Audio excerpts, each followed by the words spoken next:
Hello दोस्तों, आज मैं बात करने वाला हूँ प्रैक्टिकल ट्रेनिंग के बारे में। आप जब एलएलबी करते हो तो उसमें हर सेमेस्टर में प्रैक्टिकल ट्रेनिंग के कुछ सब्जेक्ट होते हैं, ठीक है, जो कि आपको करना होता है। ये एक्सटर्नल होता है। अभी फर्स्ट सेमेस्टर का एग्ज़ाम है, इसमें भी कुछ प्रैक्टिकल ट्रेनिंग के सवाल हैं जिसको मैं आज डिस्कस करने वाला हूँ। सबसे पहला सवाल आता है, व्हाट इज प्रोफेशनल एथिक्स और प्रोफेशनल एटिक्वेट इन लॉ। ठीक है, ये पहला सवाल है। तो प्रोफेशनल एथिक्स का मतलब होता है व्यावसायिक नीतियाँ। ठीक है, अगर आप किसी प्रोफेशन में हो, चाहे वो वकालत का हो, चाहे वो आप डॉक्टरी का करते हो, जो भी बंदा जिस प्रोफेशन में है उसके कुछ नीति नियम बनाए गए हैं। ठीक है, कि आपको वो फॉलो करने पड़ेंगे। ठीक है, जैसे कोई डॉक्टर है तो उसकी ये जिम्मेदारी है कि जो भी मरीज उसके पास आए वो धर्म ना देखे, ना जात देखे, और उसको सिर्फ उसके प्रॉब्लम का, उसके मर्ज का इलाज करे। ठीक है, ये प्रोफेशनल एथिक्स में आता है। ठीक है, प्रोफेशनल एटिक्वेट का मतलब होता है शिष्टाचार। आप कैसे अपने मरीज से बात करते हो, या अगर कोई वकील है तो वो अपने क्लाइंट से कैसे बात करेगा, कैसे बिहेवियर अपनाएगा किसी क्लाइंट से बात करने के लिए। कोई क्लाइंट परेशान है तो उसको कैसे समझाएंगे कि आप टेंशन मत लो, आपका केस अच्छा है, आपका केस मैं जीतूंगा, टेंशन मत लो, आपको न्याय दिलाऊंगा। राइट, तो ये सब प्रोफेशनल एथिक्स और प्रोफेशनल एटिक्वेट में आता है। अब प्रोफेशनल एथिक्स को हम कैसे समझेंगे? ठीक है, क्या होता है, क्या है प्रोफेशनल एथिक्स? तो प्रोफेशनल एथिक्स एक मोरल प्रिंसिपल होता है। ठीक है, किसी भी प्रोफेशन में आप जाइए तो उनके कुछ एथिक्स होते हैं, उनके कुछ एटिक्वेट्स होते हैं। ठीक है, जैसे डॉक्टर का है कि कोई मरीज आए तो उसका इलाज करना चाहिए। डॉक्टर का है कि किसी भी मरीज से जाति धर्म देख के घृणा नहीं करनी चाहिए। ठीक है, उनके लिए सब बराबर है। वैसे ही वकालत भी एक प्रोफेशन है। इसमें भी वकालत तो वैसे नोबल प्रोफेशन बोला जाता है वकालत को। इसमें आप क्लाइंट के साथ कैसे बात करेंगे, अगर आप कोर्ट में किसी मैटर को आर्ग्यू करते हैं तो आप जज के साथ कैसा व्यवहार अपनाएंगे। ठीक है, आपके मोरल प्रिंसिपल क्या होंगे, कुछ स्टैंडर्ड्स तय किए गए हैं। ठीक है, किसी भी प्रोफेशन के कुछ स्टैंडर्ड तय किए गए हैं कि आपको ये जो है मर्यादा आपको अपनाना पड़ेगा। ठीक है, आपको कुछ उस प्रोफेशन के कुछ वैल्यूज होते हैं, कुछ ऑब्लिगेशंस होते हैं। ठीक है, जो आपको प्रैक्टिस के दौरान फॉलो करना होता है। तो यही बात करता है प्रोफेशनल एथिक्स के बारे में। ठीक है, अब प्रोफेशनल एथिक्स में किसी एडवोकेट का क्या रोल होना चाहिए, उनको क्या करना चाहिए ताकि वो जो है प्रोफेशनल एथिक्स को मेंटेन रख पाए। ठीक है, तो उनको सबसे पहले पब्लिक ट्रस्ट मेंटेन करना होता है। ठीक है, ये प्रोफेशनल एथिक्स का एक पहला उसूल है कि आप जैसे ही कोई क्लाइंट आएगा आपके पास तो आपको उसका विश्वास जीतना है कि आप उसका जो केस है ईमानदारी से लड़ोगे और उसको जीत दिलाओगे, उसको न्याय दिलाओगे। ठीक है, तो पब्लिक ट्रस्ट मेंटेन करना, पब्लिक का कॉन्फिडेंस जो है आपके ऊपर बना रहे, आपके क्लाइंट का बना रहे, ये आपकी सबसे पहली जिम्मेदारी होती है। ठीक है, दूसरा होता है कि आप जो है किसी का भी जो केस लिए हैं वो फेयरनेस और इम्पार्शियलिटी के साथ लड़ेंगे। ठीक है, यह आपको इंश्योर करना है कि किसी के साथ आप भेदभाव ना करें। ठीक है, आप जो है इम्पार्शियलिटी ना करें। आपको जो है आपके पास जो भी क्षमता है किसी केस को रिप्रेजेंट करने का, आप पूरी ताकत के साथ उसका केस जो है कोर्ट में रखेंगे।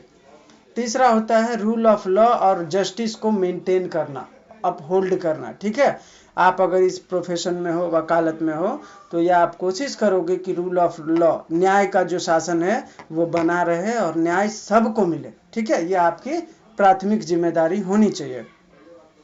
इसके बाद है इसमें आपको कुछ अकाउंटेबिलिटी, मतलब आपके ऊपर रहेगी कि आपको ये फॉलो करना है। मतलब अगर आपने केस हार गया मान के चलो, तो ये आपके ऊपर ये दायित्व है कि वो आपको स्वीकार करना है कि हाँ, इस हार की जिम्मेदारी मैं लेता हूँ। ऐसा नहीं है कि आपने कोई केस हार गया तो आप सीधा क्लाइंट के ऊपर दोष मढ़ दो कि नहीं नहीं आपका केस ही गंदा था इसीलिए आप हार गए। नहीं, अगर आपने केस हारा है तो यह आपकी जिम्मेदारी है कि उसकी अकाउंटेबिलिटी आपके ऊपर लो हो। ठीक है, आपके लॉ के प्रोफेशन के दौरान कोई भी चैलेंजेस आते हैं, वैसे बहुत सारे चैलेंजेस आते हैं, जो भी वकील होता है उनके वो पता होता है कि भाई कौन से, जैसे कोई क्लाइंट आया, अब आपको उसका विश्वास जीतना है, तो कोई ऐसे ही आपके ऊपर विश्वास तो नहीं कर लेगा। ठीक है, तो उसको विश्वास को जीतने के लिए आपको क्या करना पड़ेगा, आपको जो है अपना 100% देना पड़ेगा, उनको कन्विंस करना पड़ेगा, राइट। तो बहुत सारी ऐसे ऐसे छोटे छोटे जो है चैलेंजेस बहुत आते हैं, आपको उसको फेस करते हुए आपको लॉ एंड ऑर्डर मेंटेन करके आपको जो है जो भी प्रोफेशनल एथिक्स के अंदर मैंने अभी बताया वो सारा आपको फॉलो करना है, और आपको जो है बार और बेंच का जो रिलेशनशिप है वो भी मेंटेन करना है। बार का मतलब होता है एडवोकेट का ग्रुप और बेंच का मतलब होता है जजों का ग्रुप, ठीक है। तो आपको बार और बेंच के अंदर मेंटेन करना है आपके जो भी ऑब्लिगेशंस हैं, आपके जो भी एथिक्स हैं, जो भी आपने एडवोकेट एक्ट के तहत आपके जो ऑब्लिगेशंस दिए गए हैं आपको वो फॉलो करना है। जज को आदर के साथ बोलना है, जज से आपको अदब से पेश आना है, किसी भी क्लाइंट से बहुत शालीनता के साथ बात करना है। तो ये सारा जो है उसके अंदर प्रोफेशनल एथिक्स के अंदर वर्क करता है। ड्यूटी है कि वो जज का सम्मान करे, उनके जो क्लाइंट हैं उनका सम्मान करे, जो अपोजिट लॉयर हैं उनका भी सम्मान करे। ऐसा नहीं है कि किसी केस को लड़ते समय अपोजिट काउंसिल से आप झगड़ लिए, नहीं करना है आपको, आपको उनका भी सम्मान करना है, वो भी एडवोकेट हैं, ठीक है। तो ये जो है प्रोफेशनल एथिक्स के अंदर ये सारी चीज़ें कवर होती है। सवाल है what is contempt of court. तो कंटेम्प्ट ऑफ कोर्ट क्या होता है? कंटेम्प्ट ऑफ कोर्ट का मतलब होता है कोर्ट का अवमानना करना, ठीक है। मतलब कोर्ट ने आपको किसी भी तरीके का ऑर्डर पास किया था आपके खिलाफ और आप उसको फॉलो नहीं कर रहे हो, ठीक है, तो ये होता है कंटेम्प्ट ऑफ कोर्ट। आपने कोर्ट के आज्ञा का जो है निरादर किया है। दूसरे तरीके से कंटेम्प्ट कैसे कर सकते हैं कि आप कोर्ट के ऊपर किसी ऑर्डर के खिलाफ, ठीक है, कुछ अभद्र टिप्पणी करते हैं किसी जज के ऊपर, तो ये भी कंटेम्प्ट ऑफ कोर्ट के अंदर आता है। कंटेम्प्ट ऑफ कोर्ट जो है बेसिकली दो तरीके का होता है, एक सिविल कंटेम्प्ट होता है और एक होता है क्रिमिनल कंटेम्प्ट, ठीक है। सिविल कंटेम्प्ट का मतलब होता है कि आपने किसी कोर्ट के किसी ऑर्डर को अवमानना किया है, या कोर्ट ने जो पास किया था आप उसको जो है फुलफिल नहीं कर रहे हो, ठीक है। तो इस तरीके का जो चीज़ होता है वो होता है सिविल कंटेम्प्ट में, ठीक है। इसके बाद होता है क्रिमिनल कंटेम्प्ट। क्रिमिनल कंटेम्प्ट का मतलब होता है कि आपने कोर्ट के किसी ऑर्डर को, ठीक है, या कोर्ट के किसी ऑर्डर के संदर्भ में आपने कोई अभद्र टिप्पणी किया है कि ये जज तो ऐसा है, ये जजमेंट तो गलत दिया है, ये जजमेंट काम का नहीं है, ठीक है।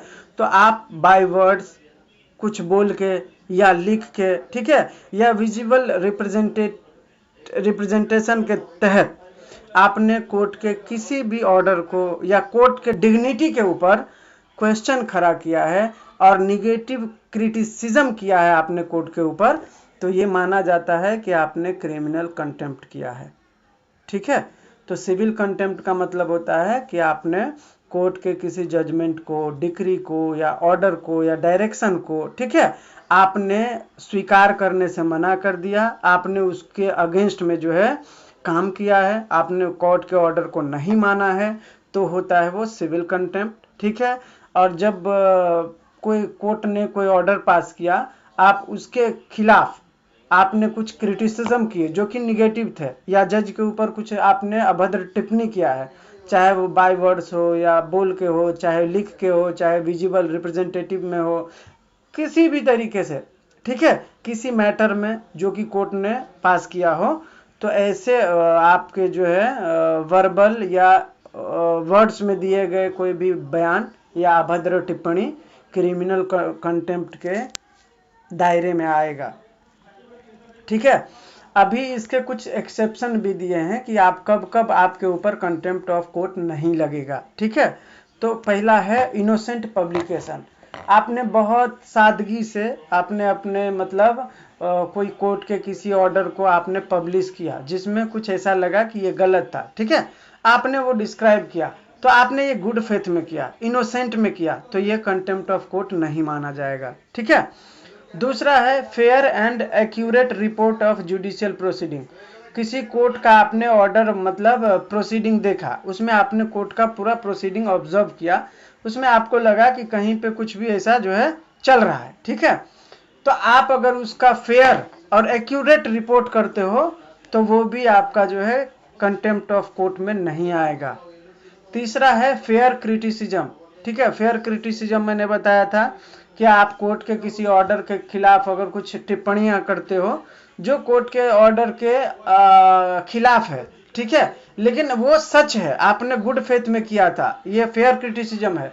जैसे मान के चलो मैं बोल रहा हूँ, जैसे अभी एक मामला आया था जस्टिस शेखर यादव का। उन्होंने कहा था कि ये जो देश में मेजोरिटी लोग हैं उनका ही बात होता है, जो कम मेजोरिटी के हैं उसके बात वैसे भी नहीं चलते, ठीक है। तो ये उनका मानना था, ठीक है। अब इसके ऊपर किसी ने कोई टिप्पणी किया सपोज, ठीक है, कि भाई ये तो गलत बोला था उन्होंने, ये सही नहीं था, तो उन्होंने फेयर क्रिटिसिज्म किया है कि भाई ये उनको नहीं बोलना चाहिए था, तो आप इसको कोर्ट ऑफ कंटेम्प्ट नहीं मान सकते, ठीक है। तो फेयर क्रिटिसिज्म नहीं आता है उसमें। इसके बाद है ट्रूथ एज अ डिफेंस। अगर आपने सच बोला है, ठीक है, जो भी कोर्ट का प्रोसीडिंग है, अगर कुछ उसमें ऐसा हुआ है और आपने बोनाफाइडली बोला है, पब्लिक के वेलफेयर के लिए बोला है, पब्लिक इंटरेस्ट में बोला है, तो वो भी डिफेंस का काम करता है आपका क्रिमिनल कंटेम्प्ट से बचने के लिए, ठीक है। लास्ट है अपोलॉजी। अपोलॉजी का मतलब है आपने कुछ टिप्पणी किया, अगर आप माफी मांग लेते हैं कोर्ट से कि सर हमसे गलती हो गई, तो फिर वो भी डिफेंस में आता है, ठीक है। तो ये सारी चीजें जो है कंटेम्प्ट ऑफ कोर्ट के अंदर डिफाइन करी गई हैं। सवाल है duty of an advocate towards client.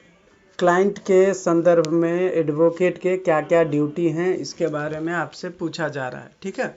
तो एडवोकेट का जो ड्यूटी है प्राइमरीली क्लाइंट के लिए, ठीक है, तो सबसे पहला होता है कि भाई आपका जो है लॉयल्टी और कमिटमेंट, ये सबसे पहली ड्यूटी है, ठीक है, कि आप अपने क्लाइंट के लिए लॉयल रहें, ठीक है, और आप जो क्लाइंट को कमिटमेंट दे रहे हो उसको आप फुलफिल करो, ठीक है।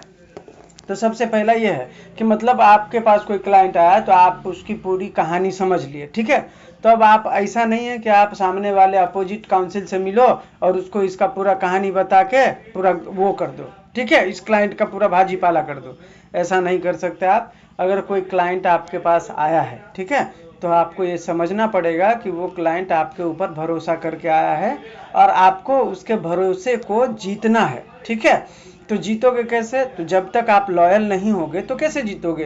तो लॉयल रहना है। लॉयल का मतलब उन्होंने जो आपको बताया, जो भी कॉन्फिडेंशियल डॉक्यूमेंट थे उनके, वो आपको दिया, तो आप लॉयल रहोगे तभी तो उसका केस लड़ोगे ना।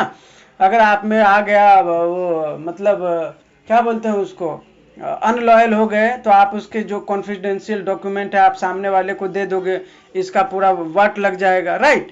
तो इसीलिए आपको अपने क्लाइंट के साथ लॉयल होना है और आप जो कमिटमेंट दे रहे हो कि मैं आपके केस को अच्छे से रिप्रेजेंट करूंगा, आप ही जीतोगे, आपको न्याय मिलेगा, तो वो आपको फुलफिल करना है। तो सबसे पहला ड्यूटी किसी भी एडवोकेट का है कि वो अपने क्लाइंट के प्रति लॉयल रहे और कमिटमेंट को पूरा करे, ठीक है। दूसरा ड्यूटी होता है कि भाई उसको जो भी कोर्ट में जो प्रोसीडिंग चल रहा है उसके जो भी कॉम्पिटेंट डिलीजेंट रिप्रेजेंटेशन में आता है वो सारा उसको प्रोवाइड करे, ठीक है। जैसे कोर्ट में कोई हियरिंग है, कब था, क्लाइंट को बताइए, आगे क्या होने वाला है, क्लाइंट को बताइए, आगे आप क्या क्या कर सकते हैं, क्लाइंट को बताइए, आपके पास क्या एक्सपर्टाइज है, क्लाइंट को पता होना चाहिए, ठीक है। कोर्ट में डे टू डे अपडेट जो भी हैं, जो भी डेवलपमेंट होते हैं, वो आपको क्लाइंट को बता के रखना है। तो ये सबसे इम्पोर्टेंट जो है ड्यूटी होता है। इसके बाद होता है duty of disclosure and informed consent, ठीक है। ये जो भी एडवोकेट हैं, जो भी बनते हैं एडवोकेट, उसका सबसे पहला ड्यूटी ये भी होता है कि वो अपने क्लाइंट से हर चीज के बारे में डिस्क्लोज करे और क्लाइंट को बोले कि भाई तुम अपनी बातें खुल के रखो, सब कुछ मुझे बताओ, ठीक है, तब मैं आपका केस लड़ूंगा ना। तो ये ड्यूटी है कि भाई क्लाइंट को बोलो कि आपके पास जो भी फैक्ट है आप उसको डिस्क्लोज करिए, बताइए मुझे, ठीक है। और जो भी आपके पास है उस मैटर में क्या हो सकता है, क्या नहीं हो सकता है, क्या क्या आप कर सकते हो, आप भी अपना पूरा जो है आपके जो भी आपके पास जो भी सामग्रियां हैं, जो भी आपका एक्सपर्टाइज है, जो भी इसमें लीगल इम्प्लीकेशंस हो सकते हैं, आपको सारी बातें क्लाइंट को बतानी है और क्लाइंट की सारी बातें आपको सुननी है, ठीक है। तो डिस्क्लोजर जो है वो ड्यूटी होता है। इसके बाद अगला है duty to maintain professional integrity and independence. ये किसी भी एडवोकेट का जो है वो ड्यूटी है कि वो अपने प्रोफेशनल एथिक्स को, प्रोफेशनल इंटीग्रिटी को, इंडिपेंडेंस को मेंटेन रखे। ठीक है, किसी क्लाइंट के साथ ऐसा नहीं है कि पैसा दे के और दूसरे क्लाइंट के फेवर में काम करवा दिए, नहीं। आपको इंटीग्रिटी, इम्पार्शियलिटी, इस सब में आपको कॉम्प्रोमाइज़ नहीं करना है। आपको अपने क्लाइंट के प्रति इंटीग्रिटी दिखानी ही होगी और आपको इम्पार्शियलिटी से दूर रहना होगा और आपको अपने क्लाइंट के साथ फुल जो भी डिग्निटी के साथ जो होता है ना, आपके प्रोफेशन को आपको मेंटेन करना है। ये ड्यूटी आपकी होती है। इसके बाद है duty to act the best interest of the client. ठीक है, किसी भी एडवोकेट का ये ड्यूटी है कि उसके क्लाइंट के बेस्ट इंटरेस्ट के लिए जो भी होगा वो सारी चीज़ें उसको करनी है। ठीक है, ऐसा नहीं है कि क्लाइंट 5,000 बोला था, क्लाइंट को 4,000 ही दिया है तो नहीं यार आज इसके मैटर में जाएंगे ही नहीं, इसके खिलाफ बेलेबल वारंटी से होगा, मज़ा आ जाएगा, खुद ही पैसा दे देगा। नहीं, ऐसा नहीं करना है। आपके क्लाइंट अगर पैसा कम भी दिए हैं तो ये आपकी ड्यूटी है कि आपका बेस्ट इंटरेस्ट दिखाओ क्लाइंट के केस में। ठीक है, तो आपका बेस्ट, सबसे बेस्ट दो, भले पैसा कम दिया है, आपकी ये ड्यूटी है कि उसका केस आप उस दिन जाओ, लड़ो, अपनी बात रखो। ठीक है, तो पैसे के लिए आप उसके जो लॉयलिटी हैं आपके ऊपर, जो उन्होंने विश्वास किया है, उसके साथ आपको कॉम्प्रोमाइज़ नहीं करना है किसी भी तरीके से। ठीक है, तो प्राइमरी ड्यूटी है किसी भी एडवोकेट का कि वो अपना बेस्ट इंटरेस्ट दिखाए अपने क्लाइंट के प्रति। ठीक है, तो ये हो गया आपका जो है एडवोकेट का क्लाइंट के प्रति ड्यूटी। आगे का सवाल पूछा है, duties of an advocate toward colleagues, ये पूछा है। मतलब किसी भी एडवोकेट का जो है उनके जो अपोजिट काउंसिल होते हैं, जो कलीग्स होते हैं, उनके प्रति उनका क्या ड्यूटी है, इसके बारे में आपसे पूछा जा रहा है। ठीक है, तो सबसे पहला ड्यूटी है कलीग के मामले में, मतलब उनके जो भी साथी होते हैं, जैसे अपोजिट काउंसिल हो गए, उनके संदर्भ में क्या ड्यूटी है। तो सबसे पहला ड्यूटी है उनका duty of professional courtesy and cooperation. ठीक है, किसी भी एडवोकेट का जो अपोजिट काउंसिल है उसके साथ कोऑपरेशन रखना चाहिए। ठीक है, जैसे मान के चलो किसी मामले में किसी एडवोकेट को अपोजिट काउंसिल का कोई डॉक्यूमेंट चाहिए, ठीक है, जो लॉ के हिसाब से सही है, उसका अधिकार है, तो कॉपरेट करना चाहिए कि भाई उनको दे दे। ठीक है, दूसरा इसी में आता है कि भाई ऐसा नहीं है कि सामने वाला जो वकील है उसका हम अपने क्लाइंट के सामने बुराई करें, अरे उसके पास गया है, अरे उसको तो कुछ आता ही नहीं है, हम केस तो ऐसे ही जीत लेंगे एक चुटकी में। ठीक है, उसको तो कुछ पता ही नहीं है, उसको कितने बार जज ने भी डांटा है, वो तो एकदम वेल्ला है। ऐसा आपको नहीं करना है। आपको उनके भी रिस्पेक्ट करने हैं जो आपके अपोजिट में है। आपके कलीग्स का जो रेप्यूटेशन है वो हार्म ना हो, ऐसा कंडक्ट आपको मेंटेन करना है, कॉपरेट करना है, इसी के बारे में ये बता रहा है। ठीक है, दूसरा है duty to report professional misconduct. अगर कोई एडवोकेट है जो आपके साथ, जो सामने वाला है, कलीग है, अगर उन्होंने आपके साथ कोई ऐसा प्रोफेशनल मिसकंडक्ट किया है तो आप अप्रोप्रिएट अथॉरिटी के पास जाओ कि सर मेरे बारे में उन्होंने अपने क्लाइंट को बुरा भला कहा है, अब मेरा रेप्यूटेशन तो वहाँ पे ख़राब हुआ ना। ठीक है, तो आप जो है बार काउंसिल में उनका रिपोर्ट करिए, तो ये आपकी ड्यूटी है। इसके बाद है duty to mentor and guide junior advocate. कोई भी एडवोकेट है तो ये उनका ड्यूटी होता है कि उनके जो जूनियर आते हैं, जो भी मेंटोर सीखने के लिए आते हैं, उनको गाइड करें। ठीक है, उनको बताए कि ये लीगल प्रोफेशन में कैसे उन्होंने सीखा, कैसे करना चाहिए काम। ठीक है, उनके पास जो भी नॉलेज है, स्किल है, एक्सपीरियंस है, उनको जो है अपने जूनियर के साथ साझा करना चाहिए। ये ड्यूटी होता है किसी भी एडवोकेट का। ठीक है, तो ये है आपका कलीग और उनके जो अपोजिट काउंसिल होते हैं उनके प्रति किसी भी एडवोकेट का जो है कंडक्ट। ठीक है, ड्यूटी। अभी हम बढ़ते हैं आगे।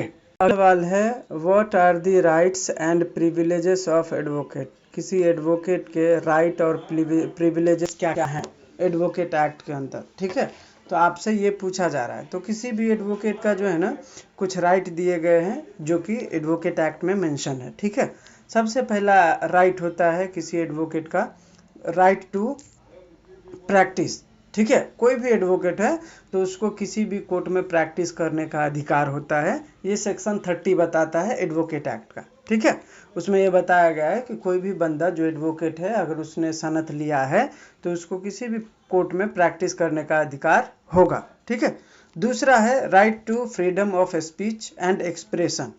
किसी भी एडवोकेट को उनको बोलने की आज़ादी है, उनको जो सही लगेगा वो बोल सकते हैं। ठीक है, उनका पूरा अधिकार है वो बोलने का। ठीक है, तीसरा है advocate's right to enter any court and observe the proceeding.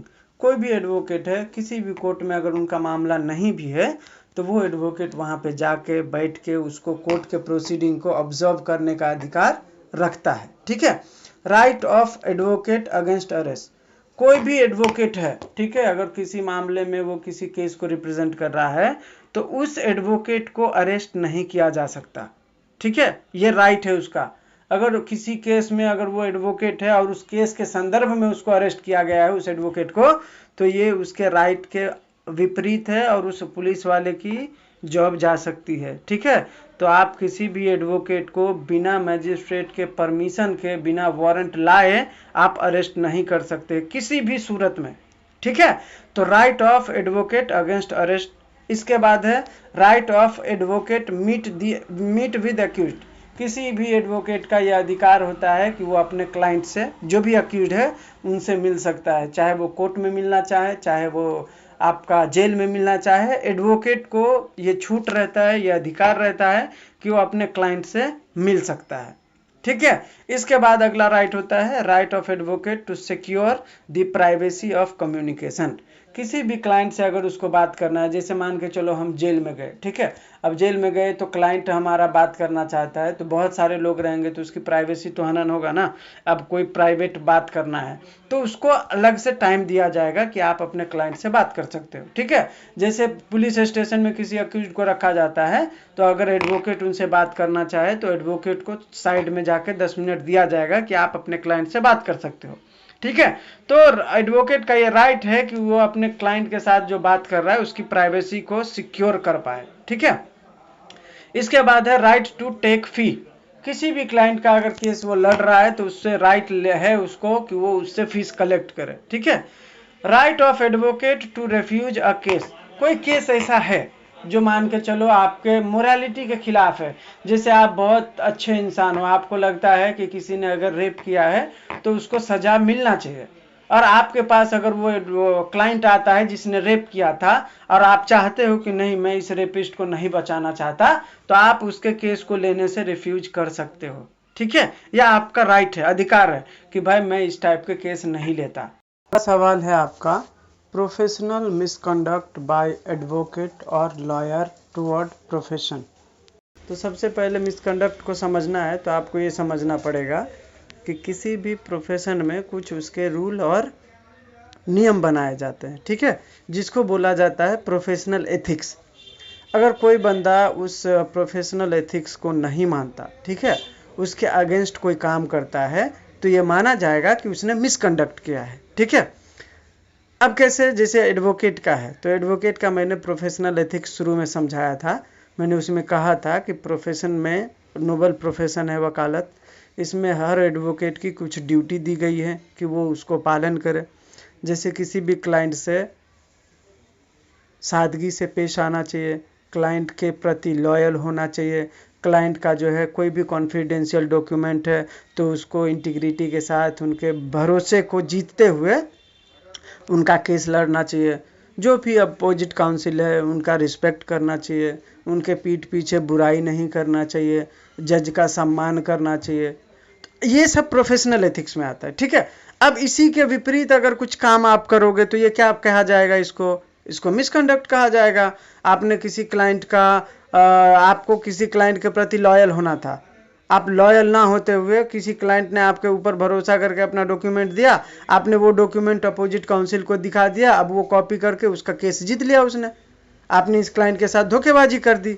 तो ये क्या है, ये मिसकंडक्ट है, क्योंकि आपको आपके प्रोफेशन के प्रति कुछ ऐसे रूल दिए गए हैं, कुछ ऑब्लिगेशन दिए गए हैं जो आपको फॉलो करना चाहिए। ठीक है, जो कि प्रोफेशनल एथिक्स में आता है। अगर आप उसका अवमानना करते हो तो ये माना जाएगा ना कि आपने मिसकंडक्ट किया है। आपको किसी अपोजिट काउंसिल कलीग के प्रति सम्मान व्यक्त करना चाहिए कि वो अच्छा एडवोकेट है, वो भी मस्त लड़ते हैं, उन्होंने भी बहुत सारा केस लड़ा है, ऐसा। आप पीठ पीछे बुराई करते हो, अरे उसको केस दिया है उसने, अरे वो तो 2 दिन में हार जाएगा, उसको बोलने भी नहीं आता है कोर्ट में, कोर्ट ने उसको कितने बार पेनल्टी लगाया है। ये आप क्या कर रहे हो, उनके रेप्यूटेशन पे ऊपर उंगली उठा रहे हो, तो ये क्या है, मिसकंडक्ट है। आपको सम्मान करना चाहिए अपोजिट काउंसिल का, कोई भी एडवोकेट है तो वो सम्माननीय है। आप उनका किसी क्लाइंट के सामने क्यों उसका वो करोगे, मान हानि करोगे, ठीक है, तो ये मिसकंडक्ट में आएगा। कोई जज है, उनको आप सम्मान से बुलाते हो, योर लॉर्डशिप, माय लॉर्डशिप, और आपने ऐसा नहीं कि आप सीधा जाके कोर्ट में बोलते हो सर ऑर्डर पास कर दीजिए मेरे फेवर में। क्या है ये मिसकंडक्ट है। आपको सादगी से अपना केस रिप्रेजेंट करना है, माय लॉर्डशिप, योर लॉर्डशिप बोल के। ये जज का ड्यूटी है कि वो उनको आपके केस के हिसाब से जो भी जजमेंट पास करना होगा वो करेंगे। आप कौन होते हो बोलने वाले कोर्ट को कि क्या करना है नहीं करना है, ठीक है। तो ये सब मिसकंडक्ट के अंदर आता है। तो जो भी प्रोफेशनल एथिक्स के अंदर जो भी रूल हैं, ऑब्लिगेशन है, ठीक है, मोरल प्रिंसिपल जो भी बताता है आपका, अगर आप उसके विपरीत कुछ काम करते हो तो वो मिसकंडक्ट में आता है। अगला सवाल है आपका, what is the 7 lamp of advocacy. Advocacy के अंदर 7 लैम्प को जो है 7 लैम्प के बारे में जो है बताया गया है। 7 लैम्प का मतलब होता है कि किसी भी एडवोकेट के पास ये 7 गुण होने चाहिए, ठीक है। अगर ये 7 गुण उनके अंदर है तो ये माना जाएगा कि वो एडवोकेट हैं और अच्छे एडवोकेट हैं, ठीक है। एक होता है ना, किसी भी प्रोफेशन में आप जाओ तो उनके कुछ क्वालिटीज़ होते हैं, ठीक है, बेस्ट क्वालिटीज़। तो ये 7 क्वालिटीज़ अगर किसी इंसान के अंदर है तो ये माना जाता है कि वो एडवोकेट अच्छे हैं, ठीक है। तो लॉयर के लिए ये 7 जो क्वालिटीज़ हैं वो क्रूशियल क्वालिटीज़ माने जाते हैं, ठीक है। उसमें सबसे पहला क्वालिटीज़ है ये 7 लैम्प के अंदर, पहला लैम्प या पहला क्वालिटीज़ है ऑनेस्टी। किसी भी एडवोकेट को अपने प्रोफेशन के प्रति वफादार होना चाहिए, ठीक है। ऐसा नहीं है कि अपने प्रोफेशन में आके किसी क्लाइंट से झूठ बोल दिए, जज को झूठ बोल दिए कि क्लाइंट मर गया या क्लाइंट, ऐसा नहीं करना है। यह आपकी ड्यूटी है कि आप अपने केस के प्रति वफादार रहे, ईमानदार रहे, ठीक है। तो ये सबसे पहला जो क्वालिटीज़ है किसी एडवोकेट का वो है, ठीक है। दूसरा है करेज। करेज का मतलब होता है साहस। आप में करेज होना चाहिए। आप किसी भी केस को लड़ रहे हैं तो आप अपनी पूरी काबिलियत के साथ, सच्चाई के साथ, आपके अंदर जो भी एबिलिटी है उसको पूरा, मतलब बोलते हैं ना दम लगा के, तो पूरी ताकत के साथ, पूरी करेज के साथ आपको अपने केस को जो है कोर्ट के सामने रखना है, अपनी बात रखना है, ठीक है। और कोर्ट को इम्प्रेस करना है कि भाई आपने जो कहा है वो एकदम सही है और आपकी बात के आधार पर जो है जजमेंट पास होना चाहिए, ठीक है। तो एक होता है ना, मतलब क्या बोलते हैं उसको, फियरलेस, करेज के साथ, बिना डरे। जज है तो जज ही है ना, कोई गुंडा तो है नहीं है, कोई बंदूक लेके तो खड़ा नहीं है, ठीक है। जज है तो आपके पास साहस होना चाहिए ना आपको उनसे बात करने के लिए। कंपैशन के साथ अपनी बात रखिए, फियरलेस के साथ। तीसरा है विट। विट का मतलब होता है बुद्धिमत्ता, बुद्धि से, ठीक है, इंटेलिजेंस, ठीक है। कोई भी एडवोकेट अगर उसको सोचने की शक्ति है, उसके अंदर किसी मैटर को समझने की शक्ति है, उसका थॉट प्रोसेस जो है बहुत हाई है, ठीक है, तो ये माना जाता है कि उसका जो है मतलब वो अच्छा एडवोकेट है। तो किसी भी एडवोकेट को उसके जो माइंड है वो एकदम शार्प होना चाहिए, केस को समझने की शक्ति होनी चाहिए, उसके अकॉर्डिंग उसको मैटर तैयार करने की क्षमता होनी चाहिए, ठीक है। तो ये जो कैपेसिटी होता है किसी एडवोकेट में, ठीक है, कि अपने क्लाइंट के केस को अच्छे खासे तरीके से रिप्रेजेंट करे, उसके केस को समझने की कोशिश करे, उसके जो केस हैं उसको फटाफट समझ के और फिर उसके हिसाब से अपनी रेमेडी तैयार करे, ठीक है। तो capacity to think about your case, what is your thought process, what is your intelligence, ठीक है, ये सारा जो है विट के अंदर कवर होता है। तो ये सब जो है किसी भी एडवोकेट के लिए बहुत इम्पॉर्टेंट है कि वो अपने किसी भी मैटर को अच्छे से समझ पाए, उसका थॉट प्रोसेस क्या है, उसमें इंटेलिजेंस है या नहीं है, ठीक है। इसके बाद है अगला इंडस्ट्री। इंडस्ट्री का इस 7 लैंप में क्यों ज़रूरत पड़ा? तो देखो, कोई भी इंडस्ट्री होता है ना, तो आपको पता होगा, जैसे कोई मैन्युफैक्चर इंडस्ट्री है, जैसे मान के चलो बिस्किट का है, ठीक है, तो बिस्किट का फैक्ट्री है, मान के चलो इंडस्ट्री है। अब उसने कोई बिस्किट बनाया, वो बिस्किट नहीं चल रहा है, ठीक है, मार्केट में देख रहा है कि बहुत सारा नया बिस्किट आया है, तो वो कंपनी क्या करता है, उसी रेंज में नया बिस्किट निकालता है, ठीक है, उसको देखता है कि भाई ये बिस्किट अब नहीं चल रहा है, नया बिस्किट लाओ, ठीक है, फिर मार्केट के हिसाब से या मार्केट में जो भी नया आता है उसको समझते हुए इंडस्ट्री में नए नए चीज़ें बनती हैं, राइट।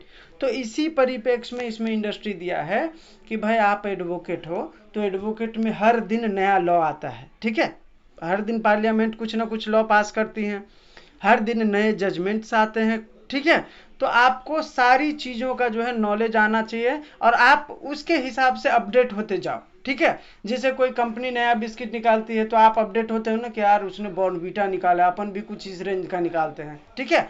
क्यों? क्योंकि इंडस्ट्री में हो तो आपको ये पता होना चाहिए कि नए नए जो अपडेट्स आते हैं वो क्या आते हैं। तो एडवोकेट को भी है कि अपने आप को जो है डे टू डे अपडेट रखे, हमारा कोई लॉ नया आया है तो उसके बारे में उसको समझ होना चाहिए, किसी कोर्ट ने कुछ ऐसे जजमेंट दिए जो इसके केस के लिए बहुत ज़रूरी है, तो वो अपडेट उसको होना चाहिए कि भाई नए जजमेंट क्या आए हैं, राइट।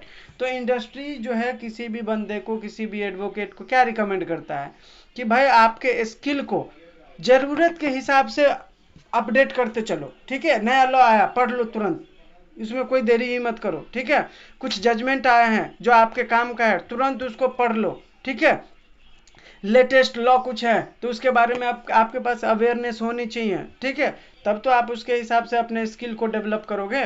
तो इंडस्ट्री के अंदर, इंडस्ट्री से तात्पर्य यही है इसके अंदर, ठीक है।